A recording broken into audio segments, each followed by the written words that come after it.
कांचनपुरी व्रत विधि। भगवान श्री कृष्ण कहते हैं, महाराज, एक बार विश्व के उत्पत्ति, पालन और संहार कारक अक्षर पुरुषोत्तम भगवान विष्णु श्वेत द्वीप में सुखपूर्वक बैठे हुए थे। उसी समय जगन माता लक्ष्मी ने उनके चरणों में पंचांग प्रणाम कर उनसे पूछा, भगवन, आप भक्तों पर अनुकंपा करने वाले हैं। महाभाग, मुझ पर भी दया करके आप कोई ऐसा रूप, सौभाग्य, सर्वोत्तम व्रत बतलाएं जिसके आचरण से समस्त तीर्थ आदि पुण्य कर्मों का फल प्राप्त हो जाए। भगवान विष्णु बोले, देवी, जिस प्रकार आश्रमों में गृहस्थाश्रम, वर्णों में ब्राह्मण, नदियों में गंगा, जलाशयों में समुद्र, देवताओं में विष्णु, मैं तथा स्त्रियों में तुम लक्ष्मी श्रेष्ठ हो, उसी प्रकार व्रतों में कांचनपुरी व्रत उत्तम है। इस व्रत का पहले भगवती पार्वती ने भगवान शंकर के साथ अनुष्ठान किया था।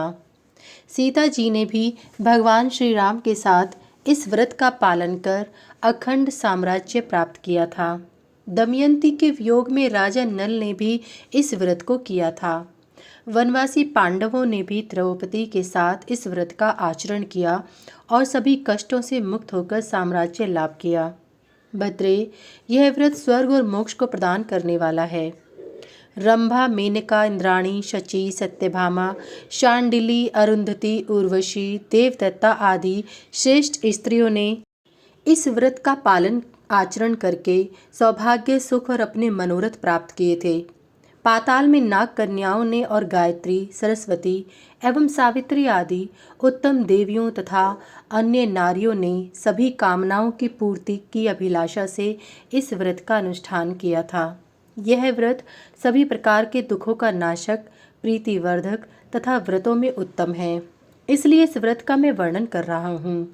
इसके अनुष्ठान से ब्रह्म हत्या आदि महापातकों के करने वाले, तौल माप में कमी करने वाले, कन्या बेचने वाले, गौ बेचने वाले, अगम्यागमन में लिप्त, मांसभक्षी, जार पुत्र के यहाँ भोजन करने वाले, भूमि का हरण करने वाले आदि पाप कर्मी भी पापों से निसंदेह मुक्त हो जाते हैं। इसकी विधि इस प्रकार है। देवी, यह कांचनपुरी व्रत किसी महीने में शुक्ल या कृष्ण पक्ष की तृतीया, एकादशी, पूर्णिमा, संक्रांति, अमावस्या तथा अष्टमी को उपवास पूर्वक किया जा सकता है। व्रती इस दिन कांचनपुरी बनवाकर दान करे। वह पूर्वाह्न में नदी आदि के शुद्ध निर्मल जल में स्नान करे। पहले मंत्र पूर्वक पवित्र मृत्तिका ग्रहण कर उसे शरीर में लगाएं, फिर जल में गोते लगाएं। इस विधि से स्नान कर शुद्धात्मा व्रती अपने घर आएं और उस दिन किसी पाखंडी, विधर्मी, धूर्त, शठ आदि से वार्तालाप न करें। अपना हाथ पैर धोकर पवित्र हो आचमन करें।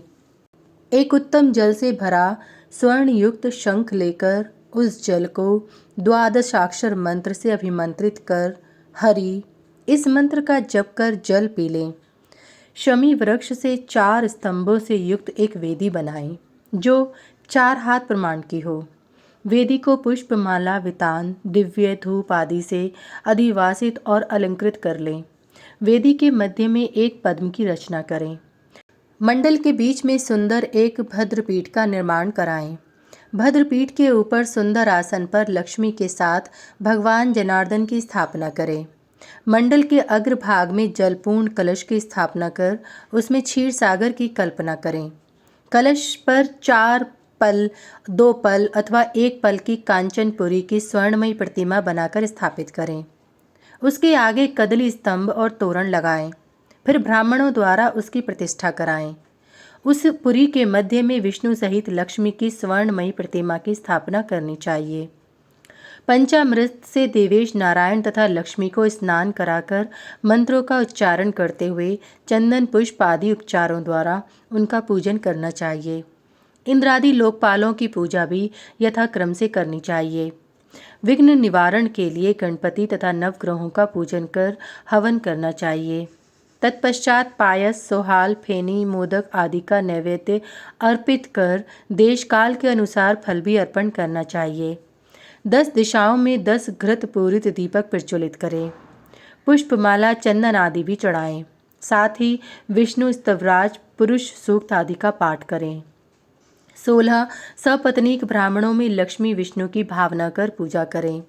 अंत में पूजित सभी पदार्थ उन्हें निवेदित कर प्रार्थना करें कि ब्राह्मण देवता भगवान विष्णु मुझ पर प्रसन्न हो जाएं। शैया दान तथा गौदान भी करें। जो कांचनपुरी आदि की प्रतिमा पूजित की गई है उसे व्रती देख न सके, इसलिए वस्त्र से आच्छादित कर अपने नेत्रों को वस्त्र से ढककर दीप के साथ मंडप में ले आएं और आचार्य कहें, आप सभी कामनाओं को देने वाली एवं दुख दौर्भाग्य को दूर करने वाली इस रमणीय कांचनपुरी का दर्शन करें। अनंतर व्रती नेत्र के वस्त्र को खोलकर गुरु के सम्मुख पुष्पांजलि देकर उस शुभ पुरी का दर्शन करें। तदंतर चांदी, तांबे अथवा किसी शंख में पंचरत्न, गंगाजल, फल, सरसों, अक्षत, रोचना तथा दही मिश्रित अर्घ बनाकर भगवान विष्णु को प्रदान करें और प्रार्थना करें।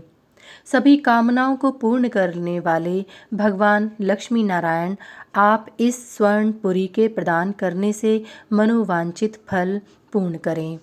नारायण, लक्ष्मीकांत, जगन्नाथ, आप इस अर्घ को ग्रहण करें, आपको नमस्कार है।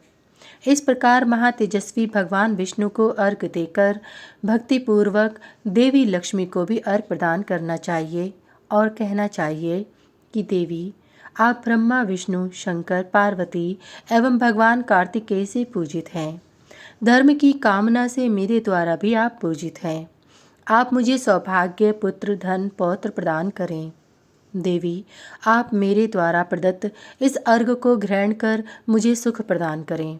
इस प्रकार व्रत को पूर्ण कर महोत्सव मनाएं एवं रात्रि में जागरण करें। निद्रा रहित होकर जागरण करने से 100 यज्ञों का फल प्राप्त होता है। प्रातःकाल निर्मल जल से स्नान कर पितर और देवताओं की पूजा कर सपत्नीक ब्राह्मणों को वस्त्र देकर भोजन कराएं और यथाशक्ति दक्षिणा प्रदान कर क्षमा याचना करें।